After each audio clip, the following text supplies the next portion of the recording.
What up, everybody? In Force Season 3, we're going to see Tommy begin to teach his nephew DMac the game, as the official Force Season 3 trailer shows Tommy telling DMac that it's time to baptize him into this life like Kanan did him in Ghost.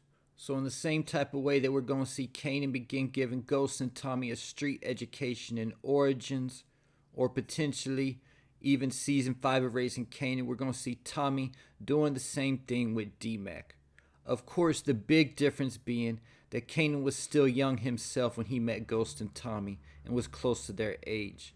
Tommy, on the other hand, is both literally and figuratively on Unc status at this point in time. And because he's in fact DMac's uncle, Tommy was initially hesitant to put DMac in the game, seeing his intelligence and his potential to have a life outside of the streets. But no matter how much Tommy wanted a different life for DMac, DMac doesn't want a different life for himself. And basically growing up in the streets with no parents in the picture, as DMac has said, his mom wasn't around much and JP wasn't around at all. The streets pretty much raised DMac, and that's all he knows.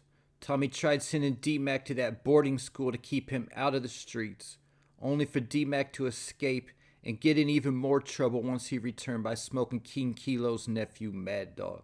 It's like what Tariq once told Ghost and OG Power, that sending him to that school doesn't change who he is, just like Ghost Seuss didn't change who he was. This was right after Ghost asked Tariq what he wanted from him, and Tariq let Ghost know that he wanted him to teach him the motherfucking game. Something Ghost refused to do, and now Tariq's in the life anyway. So Tariq was the one who ended up being right, no matter how hard Ghost tried sending Tariq to private school, lying to him about his past or whatever. Tariq still ended up being in the same life that Ghost was trying so hard to keep him out of. Tommy also had the same type of attitude when it came to Tariq not wanting him in the life. So because neither Ghost or Tommy would teach Tariq the game, he never really got that street education like Ghost and Tommy got from Kanan. Yeah, he did have Kanan put him in the game and teach him a few things along the way, and he also had Tasha, who decided to teach him the game once she realized that Tariq was about to get himself killed if she didn't start helping him. And this could be the same attitude that Tommy might actually have concerning DMac.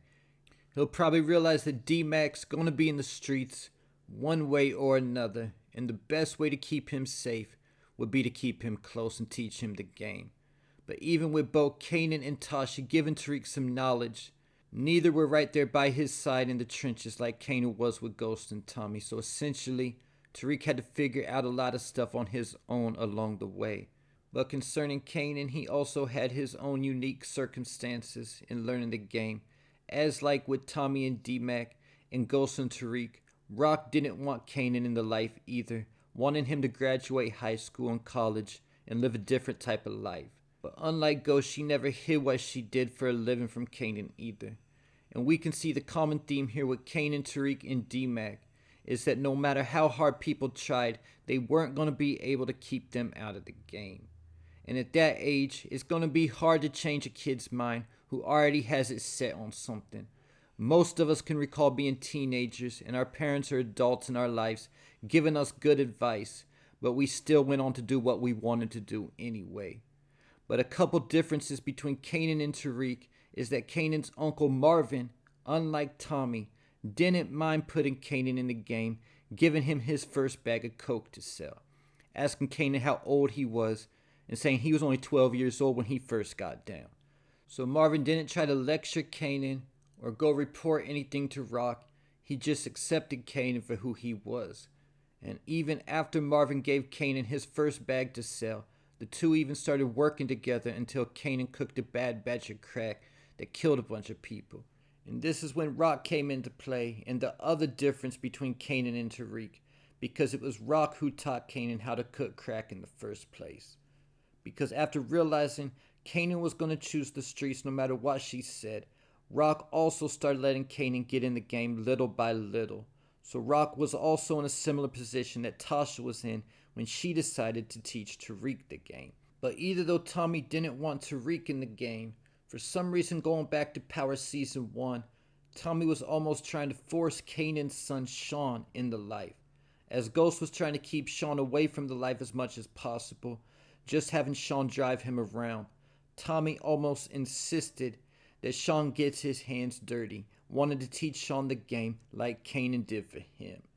So as DMac, Tariq, and Kanan were examples of kids whose families were trying to keep them out of the life, except for Marvin, we also have examples of the opposite from the Power universe as well, where parents or family members pretty much force their family into the game. The best example of this is the Tejada family. We saw in the flashback scenes from Book 2 how Drew and Diana were just kids when Monet forced them to help her start bagging up product because she was behind schedule. But unlike Tariq, Kanan, and DMac, Drew never actually wanted in the life in the first place. He just wanted to draw.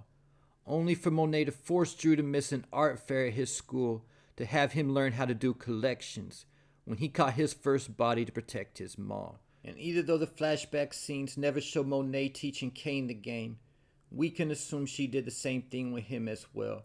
But the difference being between Kane and Drew and Diana is that Kane was the only one out of the three who actually wanted to be in the life and probably accepted it from the beginning.